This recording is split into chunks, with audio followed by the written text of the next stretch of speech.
Students, हमारा जो next topic है वो क्या है? आरएनए यानी राइबो न्यूक्लिक एसिड। जैसे न्यूक्लिक एसिड मैंने बताया था, तो न्यूक्लिक एसिड में बेटा दो पार्टीशन मैंने बताए थे कि एक हमारा है डीएनए यानी deoxy ribo nucleic acid and second है हमारा आरएनए यानी राइबो न्यूक्लिक एसिड। अब आरएनए और डीएनए में जैसे देखा जाए तो आरएनए हमारा सेकेंड न्यूक्लिक एसिड है। कह रहे हैं this acid also is a polynucleotide of high molecular weight. जैसे डीएनए हमारा पॉलीन्यूक्लियोटाइड है, पॉलीन्यूक्लियोटाइड चेन से मिलकर बना है, वैसे आरएनए भी हमारा जो है वो पॉलीन्यूक्लियोटाइड हाई मॉलिक्यूलर वेट का है। कह रहे हैं इट कंटेन राइबोज शुगर।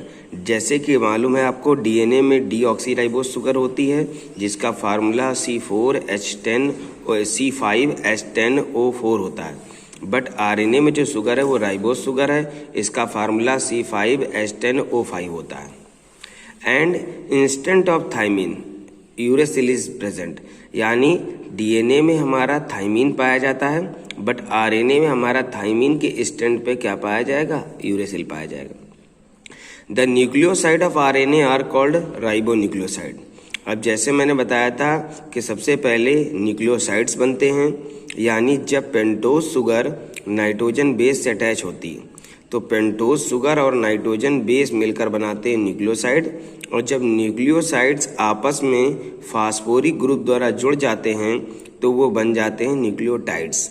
तो इसलिए जो हमारे आरएनए के न्यूक्लियोसाइड्स हैं उन्हें हम राइबोसाइड्स कहेंगे, और जो न्यूक्लियोटाइड्स हैं हम उन्हें राइबोन्यूक्लियोटाइड्स कहेंगे। कह रहे हैं many राइबोटाइड्स get attached to one another to form a help of phosphoric acid and form a unbranched chain, यानी अनब्रांचेस एक लॉन्ग चेन बनाएंगे हमारे, इस अनब्रांचेस लॉन्ग चेन को ही हम आरएनए बोलेंगे। RNA is all single stand. DNA जैसे डबल स्टैंडर्ड है, बट आरएनए बेटा हमेशा ऑलवेज सिंगल स्टैंडर्ड रहेगा। कह रहे हैं but smaller than RNA. DNA यानी जो हमारा क्या होगा, आरएनए सिंगल स्टैंडर्ड है और डीएनए से स्मॉलर है। In reo virus RNA is double standard. केवल एक्सेप्शंस में जो रियो वायरस है उनमें आरएनए डबल स्टैंडर्ड होता है। मैं बताऊं, दरअसल वायरसेस जो है बेटा, उन वायरसेस में याद रखिएगा कि उन वायरस में डीएनए या आरएनए में से केवल एक न्यूक्लिक एसिड प्रेजेंट होता है। अगर उनमें आरएनए प्रेजेंट है तो उनका न्यूक्लिक एसिड आरएनए होगा। केवल वायरस में ही आरएनए न्यूक्लिक एसिड यानी जेनेटिक मटेरियल हो सकता है, अदर किसी ऑर्गेनिज्म में हमारा आरएनए जो है वो जेनेटिक मटेरियल नहीं है। RNA is of 3 types. RNA को कितने टाइप से बांटा गया? 3 टाइप से बांटा गया। ये 3 टाइप्स कौन कौन से हैं? पहला है मैसेंजर आरएनए यानी mRNA, दूसरा आरएनए है राइबोसोमल आरएनए यानी rRNA, और तीसरा है हमारा सोलूबल आरएनए और ट्रांसफर आरएनए। अब बात करते हैं हम लोग मैसेंजर आरएनए की। कह रहे हैं this is produce by DNA template in the nucleus. जो हमारा mRNA है वो मैसेंजर आरएनए है। दरअसल डीएनए से आरएनए का जो फॉर्मेशन है वो ओनली वन पर्पज से होता है, जिस पर्पज को हम लोग कहते हैं प्रोटीन सिंथेसिस। यानी डीएनए आरएनए को केवल और केवल प्रोटीन सिंथेसिस के लिए ही फॉर्म करता है, या प्रोटीन सिंथेसिस ही करना है। और प्रोटीन सिंथेसिस कराने के लिए डीएनए से 3 टाइप्स के आरएनए बनते हैं, जिसमें पहला क्या कह रहे हैं? Messenger RNA. मैसेंजर आरएनए जो होता है वो मैसेज लाता है, जिस मैसेज के अकॉर्डिंग ही हमारे में प्रोटीन सिंथेसिस होता है। This produced by DNA template in nucleus and move out into cytoplasm with the coded information from DNA to produce specific protein। जैसे कि आपको बताया गया है कि ये बनेगा हमारा कहाँ? न्यूक्लियस में, लेकिन ये आएगा कहाँ? साइटोप्लाज्म में, और स्पेसिफिक सीक्वेंस लेके आएगा जो स्पेसिफिक प्रोटीन को बनाए। The sequence of base in mRNA specify the orders of amino acid in protein. अब जैसे कि मैंने आपको बताया है कि जो प्रोटीन है बेटा वो प्रोटीन अमीनो एसिड से बना होता है, और यानी प्रोटीन की यूनिट अमीनो एसिड है। तो हर प्रोटीन को बनाने में अमीनो एसिड्स का कोई ना कोई एक ऑर्डर होता है, कंपोजिशन होता है।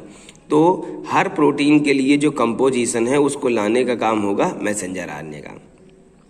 The size of mRNA molecules varies with the size of protein. जैसा प्रोटीन मॉलिक्यूल होगा जितना बड़ा प्रोटीन मॉलिक्यूल होगा, जितना लार्ज होगा, उतना ही आपका आरएनए मॉलिक्यूल भी लार्ज होगा, यानी उतनी इंफॉर्मेशन ये कंटेन किए होगा। Next, the mRNA is 3 to 5% of the cell.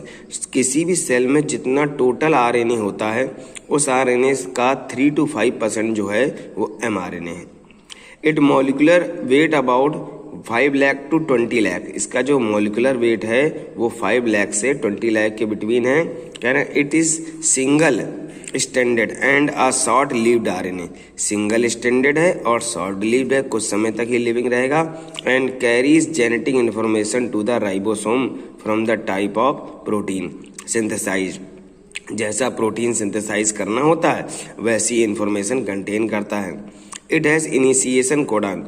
किसी भी mRNA का जो बेटा सिंथेसिस होता है वो 5 to 3' होता है, और mRNA में जो हमारे दो इनिशिएशन कोडान हैं, AUG और GUG, यानी अज और गज, ये हमारे दो इनिशिएशन कोडान हैं। सर इनिशिएशन कोडान क्या होते हैं? तो इनिशिएशन कोडान वो होते हैं जहाँ से mRNA को रीड किया जाता है, यानी mRNA को रीड करने के लिए जो कोडान होते हैं उन्हें हम इनिशिएशन कोडान कहते हैं।